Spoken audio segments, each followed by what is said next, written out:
মুগ্ধ আবু সাইদদের রক্তের বিনিময়ে, জীবনের বিনিময়ে আমরা যে পথে পা বাড়িয়েছি সেই পথ থেকে আমাদের আমৃত্যু কেউ সরাতে পারবে না। বর্তমান সময়ে এসে কেউ জমি দখলে ব্যস্ত, কেউ ক্ষমতায় যাওয়ার জন্য ব্যস্ত, কেউ পদ পদবি দখলে ব্যস্ত, কেউ নিজস্ব লোক পুনর্বাসনে ব্যস্ত। কিন্তু খুনিদের ধরিয়ে দেওয়ার জন্য, খুনিদের বিচারের জন্য আমাদের উপর যে পরিমাণ চাপ প্রয়োগ করার প্রয়োজন ছিল সেইখানে আপনারা ফোকাস করেননি। আপনারা যত বেশি আমাদের উপরে চাপে রাখবেন আমরা তত বেশি এই বিষয়টাকে আরো সামনের দিকে এগিয়ে নিতে সচেষ্ট থাকব। আপনারা যত বেশি অতন্দ্র প্রহরীর মতো দায়িত্ব পালন করবেন, আমরা রাষ্ট্রের এবং জনগণের দায়িত্ব পালন করতে যেয়ে তত বেশি এজেন্ডা ভিত্তিক সাহসিকতা নিয়ে এগিয়ে যাব। আজকে যে ঐক্যের প্রয়োজন, ঐক্য ছাড়া সংস্কার সম্ভব নয়, সংস্কার ছাড়া যৌক্তিক কোনো বাংলাদেশ আপনাদের উপহার দেওয়া সম্ভব নয়। ঐক্য ছাড়া, সংস্কার ছাড়া এই বিচার প্রক্রিয়া দ্রুততম সময়ের মধ্যে করাটা কঠিন এবং দুরূহ বলে মনে করি আমরা। আমার কাছে দ্বিতীয় চ্যালেঞ্জ যেটা মনে হয় সেটা হলো এই জাতি প্রত্যাশা করে বাংলাদেশের বিচার বিভাগ তার স্বকীয়তায় ফিরে আসুক।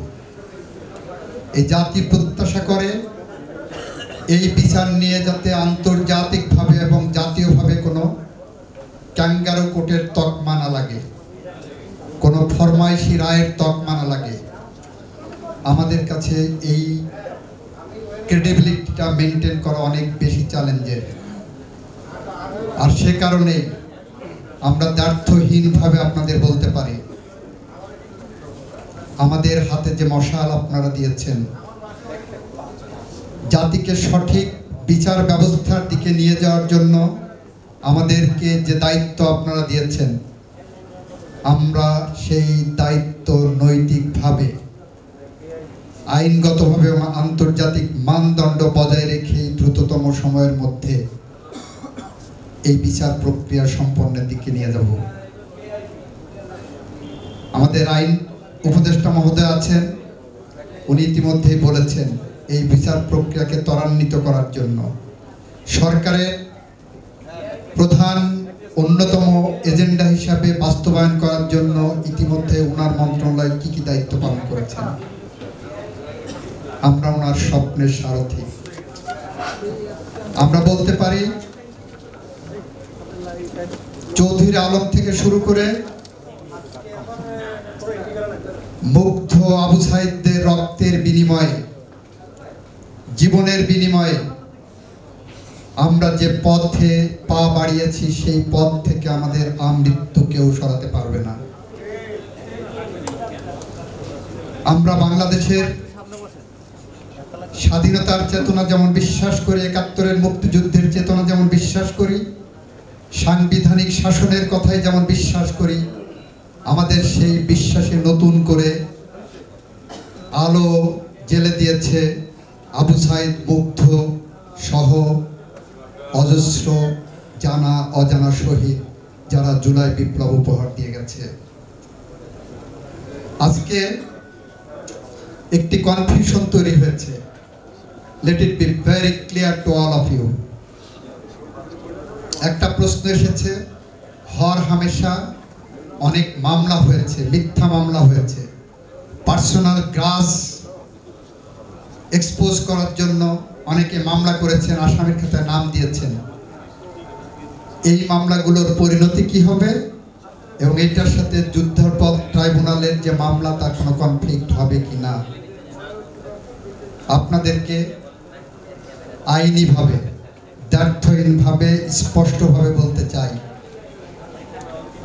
মানবতা বিরোধী অপরাধের যে বিচার ট্রাইব্যুনাল গঠন করা হয়েছে সেই ট্রাইব্যুনালে 1973 সালের আন্তর্জাতিক অপরাধ বিশেষ ট্রাইব্যুনাল আইন 1973 সালের 19 নম্বর আইন, সেই আইনে যে মানবতা বিরোধী অপরাধের সংজ্ঞা দেওয়া হয়েছে, যার মধ্যে হত্যা, নির্যাতন, গুম সহ অনেকগুলো অপরাধের কথা বলা হয়েছে, যে অপরাধগুলো রাজনৈতিক উদ্দেশ্যে সিভিলিয়ান পপুলেশনের উপরে ঘটনা হয়েছে তার বিচার হবে। সেটি স্পেসিফিক একটা দুইটা ইনসিডেন্ট প্রয়োজন নাই, ইন জেনারেল ওইটার বিচার হবে। এর সাথে ওই আইনেই বলা আছে ডোমেস্টিক অন্যান্য লয়ে যাই থাকুক না কেন ওইটার বিচার ওখানে হবে। অর্ডিনারি খুনের বিচার, নির্যাতনের বিচার, নিপীড়নের বিচার, গুমের বিচার, এইগুলো অর্ডিনারি কোর্টে হতে আইনগত কোনো বাধা নেই এবং সেটাও চলবে। ফলে যদি আমরা মাস্টার মাইন্ড আছেন, প্রত্যক্ষ এবং পরোক্ষভাবে যারা বাংলাদেশের সিভিলিয়ান পপুলেশনকে রাজনৈতিক উদ্দেশ্যে হত্যা করেছেন, খুন করেছেন, গুম করেছেন, নির্যাতন করেছেন, নিপীড়ন করেছেন, এমনকি রাজনৈতিক দলকে ব্যবহার করে সেক্সুয়াল অ্যাবিউজও করেছেন, ধরে নিয়ে যে মানুষকে ধর্ষণ করেছেন, তাদের বিচার ওই অপরাধ ট্রাইব্যুনালের মধ্যে হবে, সেখানে আইনগত কোনো বাধা নাই। সুতরাং এই কনফিউশন আপনাদের ক্লিয়ার হওয়া দরকার। গোটা জাতির সামনে অনেকেই প্রশ্ন আমাদেরকে ইতিমধ্যেই করেছেন, আমাকে করেছেন। জেনারেল হত্যা মামলা, পেনাল কোডের হত্যা মামলা এবং এই মানবতা বিরোধী অপরাধের মামলা দুটো সম্পূর্ণ ভিন্ন জিনিস এবং ভিন্ন আঙ্গিকে উপস্থাপিত হবে। আরেকটা বিষয় আপনাদেরকে আশ্বস্ত করতে চাই, রুলস অফ এভিডেন্সে যে বিষয় আছে সেখানে বলা আছে, যেটা আমাদের অর্ডিনারি 1872 সালের সাক্ষ্য আইন আছে বাংলাদেশে প্রচলিত, যদিও ট্রাইব্যুনালের ক্ষেত্রে সেই সাক্ষ্য আইন প্রযোজ্য নয়, তারপরেও বলছি সেই সাক্ষ্য আইনেও বলা আছে একটি ঘটনা এবং একজন সাক্ষী যথেষ্ট যদি সেই সাক্ষীটা সলিড সাক্ষী হয়। আরেকটি আইনি তত্ত্ব আছে, man may tell lies, circumstances can never. বিগত 16 বছরে যে পরিবেশে হত্যা করা হয়েছে, যে পরিবেশে গুম করা হয়েছে, নির্যাতন করা হয়েছে, একজন সাক্ষী না, আমরা অগণিত সাক্ষী পেয়েছি, অসংখ্য সাক্ষী পেয়েছি। আমরা স্বচ্ছ কাচের মতো সাক্ষ্য পেয়েছি, যেটা বিচার প্রক্রিয়া থাকা অবস্থায় আপনাদের সামনে তথ্য